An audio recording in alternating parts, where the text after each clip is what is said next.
Ranger's Apprentice. Book 1. The Ruins of Gorlan. By John Flanagan. Chapter 5. It was long after midnight. The flickering torches around the castle yard, already replaced once, had begun to burn low again. Will had watched patiently for hours, waiting for this moment. When the light was uncertain and the guards were yawning in the last hour of their shift. The day had been one of the worst he could remember. While his yearmates celebrated, enjoying their feast and then spending their time in light-hearted horseplay through the castle and the village. Will had slipped away to the silence of the forest, a kilometre or so from the castle walls. There, in the dim green coolness beneath the trees, he had spent the afternoon reflecting bitterly on the events of the choosing. Nursing the deep pain of disappointment and wondering what the ranger's paper said. As the long day wore on, and the shadows began to lengthen in the open fields beside the forest, he came to a decision. He had to know what was on the paper. And he had to know tonight. Once night fell, he made his way back to the castle, avoiding villages and castle folk alike, and secreted himself in the branches of the fig tree again. On the way, he slipped unnoticed into the kitchens and helped himself to bread, cheese and apples. He munched moodily on these, barely tasting them, as the evening passed and the castle began to settle down for the night. He observed the movements of the guards, getting a feeling for their timing as they went on their regular rounds. In addition to the guard troop, there was a sergeant on duty at the doorway of the tower that led to Baron Harold's quarters. But he was overweight and sleepy, and there was little chance that he would pose a risk. After all, he had no intention of using the door or the stairs. Over the years, his insatiable curiosity and a penchant for going places where he wasn't supposed to go had developed within him the skill of moving across seemingly open space without being seen. As the wind stirred the upper branches of the trees, they created moving patterns in the moonlight. Patterns that will now use to great effect. He instinctively matched his movement to the rhythm of the trees, blending easily into the pattern of the yard. He became part of it and so being concealed by it. In a way, the lack of obvious cover made his task a little easier. The fat sergeant didn't expect anyone to be moving across the open space of the yard. So, not expecting to see anyone, he failed to do so.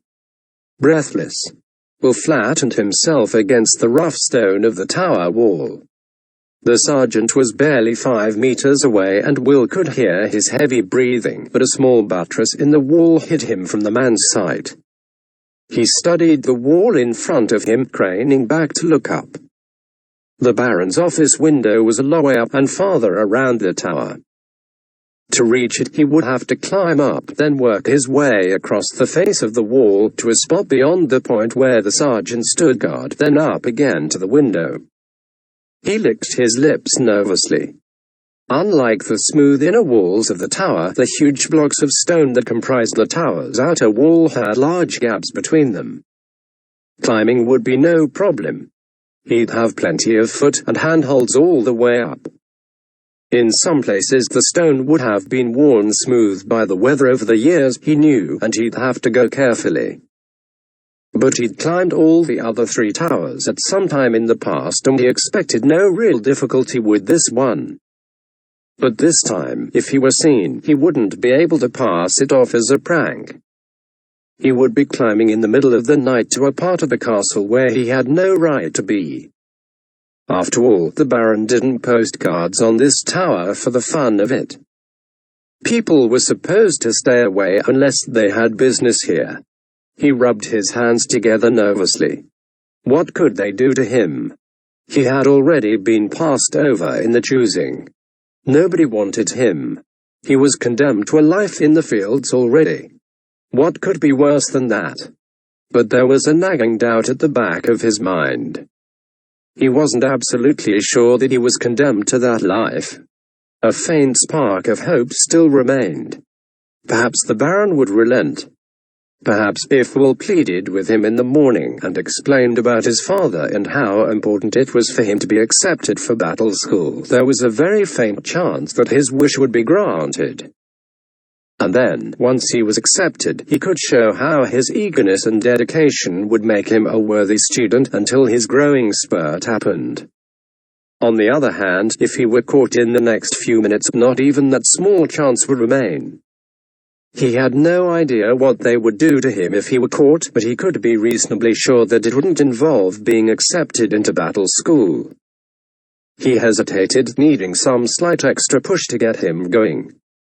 It was the fat sergeant who provided it.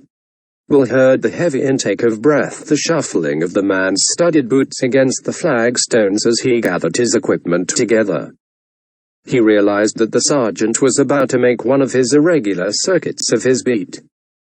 Usually this entailed going a few meters around the tower to either side of the doorway, then returning to his original position. It was more for the purpose of staying awake than anything else, but Will realized that it would bring them face to face within the next few seconds if he didn't do something. Quickly, easily, he began to swarm up the wall. He made the first 5 meters in a matter of seconds, spread out against the rough stone like a giant four-legged spider.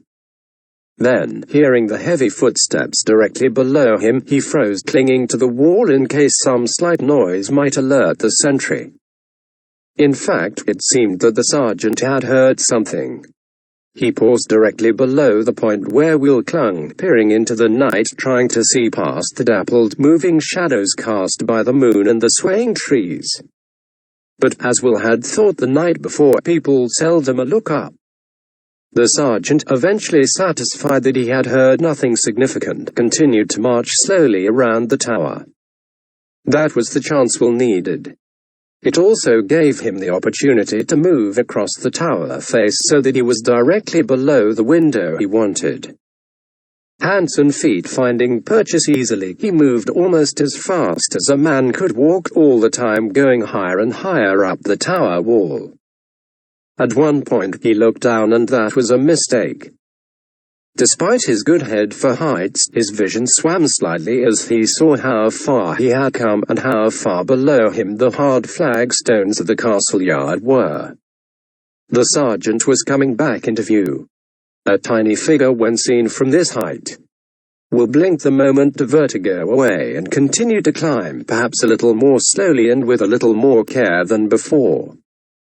There was a heart-stopping moment when, stretching his right foot to a new foothold, his left boot slipped on the weather-rounded edge of the massive building blocks, and he was left clinging by his hands alone as he desperately scrabbled for a foothold. Then he recovered and kept moving. He felt a surge of relief as his hands finally closed over the stone window ledge, and he heaved himself up and into the room, swinging his legs over the sill and dropping lightly inside. The Baron's office was deserted, of course. The three-quarter moon streamed light in through the big window. And there, on the desk where the Baron had left it, was the single sheet of paper that held the answer to Will's future. Nervously, he glanced around the room. The Baron's huge high-backed chair stood like a sentry behind the desk. The few other pieces of furniture loomed dark and motionless. On one wall, a portrait of one of the Baron's ancestors glared down at him accusingly. He shook off these fanciful thoughts and crossed quickly to the desk, his soft boots making no noise on the bare boards of the floor. The sheet of paper, bright white with the reflected moonlight, was within reach. Just look at it, read it and go, he told himself. That was all he had to do. He stretched out a hand for it. His fingers touched it, and a hand shot out of nowhere and seized him by the wrist.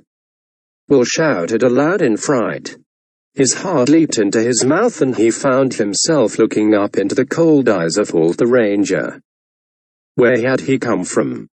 Will had been sure there had been nobody else in the room. And there had been no sound of a door opening. Then he remembered how the Ranger could wrap himself in that strange mottled gray-green cloak of his and seem to melt into the background, blending with the shadows until he was invisible. Not that it mattered how Holt had done it. The real problem was that he had caught Will in the Baron's office. And that meant the end to all of Will's hopes. "Thought you might try something like this," said the ranger in a low voice. Will, his heart pounding from the shock of the last few moments, said nothing. He hung his head in shame and despair. "Do you have anything to say?" Holt asked him, and Will shook his head, unwilling to look up and meet that dark, penetrating gaze. Holt's next words confirmed Will's worst fears. "Well, let's see what the Baron thinks about this," he said. "Please, Holt." "Not." Then Will stopped. There was no excuse for what he had done, and the least he could do was face his punishment like a man. Like a warrior. Like his father, he thought. The ranger studied him for a moment. Will thought he saw a brief flicker of recognition.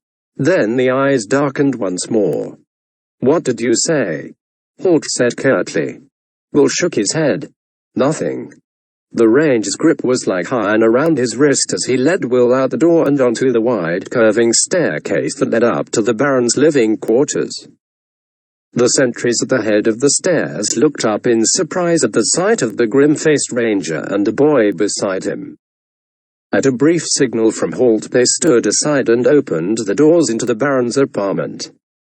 The room was brightly lit, and for a moment, Will looked around in confusion. He was sure he had seen the lights go out on this floor while he waited and watched in the tree. Then he saw the heavy drapes across the window and understood. In contrast to the Baron's sparsely furnished working quarters below, this room was a comfortable clutter of settees, footstools, carpets, tapestries, and armchairs. In one of these Baron Harold sat reading through a pile of reports. He looked up from the page he was holding as Holt entered with his captive. "So you were right," said the Baron, and Holt nodded. "Just as I said, my lord." Came across the castle yard like a shadow. Dodged the sentry as if he wasn't there and came up the tower wall like a spider. The Baron set the report down on a side table and leaned forward. "He climbed the tower, you say?" he asked, a trifle incredulously. "No rope. No ladder, my lord. Climbed it as easily as you get on your horse in the morning." "Easier, in fact," Holt said with just the ghost of a smile. The Baron frowned. He was a little overweight and sometimes he needed help getting on his horse after a late night. He obviously wasn't amused by Holt's reminding him of the fact. "Well now," he said, looking sternly at Will. "This is a serious matter." Will said nothing. He wasn't sure if he should agree or disagree. Either course had its dangers. But he wished Holt hadn't put the Baron in a bad mood by referring to his weight. It certainly wouldn't make things any better for him. "So what shall we do with you, young Will?" the Baron continued. He rose from his chair and began to pace. Will looked up at him, trying to gauge his mood. The strong, bearded face told him nothing. The Baron stopped his pacing and fingered his beard thoughtfully. "Tell me, young Will," he said, facing away from the miserable boy. "What would you do in my place? What would you do with a boy who broke into your office in the middle of the night and tried to steal an important document?" "I wasn't stealing, my lord." The denial burst from Will before he could contain it. The Baron turned to him, one eyebrow raised in apparent disbelief. Will continued weakly, "I just wanted to see it, that's all." "Perhaps," said the Baron, that eyebrow still raised. "But you haven't answered my question. What would you do in my place?" Will hung his head again. He could plead. He could apologize. He could ask for mercy. He could try to explain. But then he squared his shoulders and came to a decision. He had known the consequences of being caught. And he had chosen to take the risk. He had no right now to plead for forgiveness. "My lord," he said hesitantly, knowing that this was a decisive moment in his life. The Baron regarded him, still half-turned from the window. "Yes," he said, and Will somehow found the resolve to go on. My lord, I don't know what I'd do in your place. I do know there is no excuse for my actions, and I will accept whatever punishment you decide. As he spoke, he raised his face to look the Baron in the eye. And in doing so, he caught the Baron's quick glance to halt. There was something in that glance he saw. Strangely, it was almost a look of approval or agreement. Then it was gone. Any suggestions called? The Baron asked in a carefully neutral tone. Will looked at the ranger now. His face was stern, as it always was. The grizzled grey beard and short hair made him seem even more disapproving, more ominous. Perhaps we should show him the paper he was so keen to see. My lord, he said, producing the single sheet from inside his sleeve. The Baron allowed a smile to break through. Not a bad idea, he said. I suppose, in a way, it does spell out his punishment, doesn't it? Will glanced from one man to the other. There was something going on here that he didn't understand. The Baron seemed to think that what he had just said was rather amusing. Hall, on the other hand, wasn't sharing in the fun.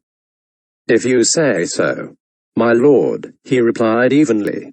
The Baron waved a hand at him impatiently. Take a joke, Halt. It was only a joke. Well, go on and show him the paper.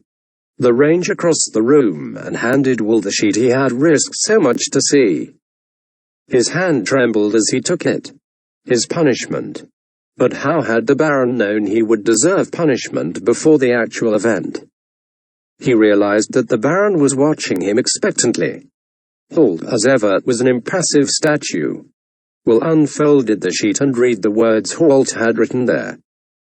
The boy Will has the potential to be trained as a ranger. I will accept him as my apprentice.